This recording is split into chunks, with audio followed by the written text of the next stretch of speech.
Satres Narkoba Polres Karangasem nangkep 2 pelaku narkoba di wilayah Desa Antige, Kecamatan Manggis, Karangasem, duga Rabu 1 September.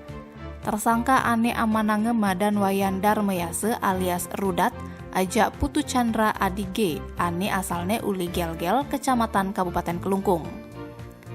Kasatres Narkoba Polres Karangasem AKP Idewe Gede Oke Nyelasang, ajak kedua ketahan di Mapolres Karangasem. Pas tangkep, polisi makatang paket sabu batne 0,18 neto. Penangkapannya ento, ulian ada laporan uli masyarakat ane curiga ada transaksi narkotika.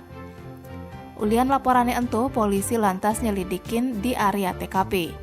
Terus polisi nangkep aja kedua tersangka di muka warunge. Pas di muka peteluan lakar Kepure Andekase di Banjar Tenganing, Desa Antige, Kecamatan Manggis. Ajak kedua tersangka kejat bogolan 12 tiban. Tim Bali Express ngelaporang.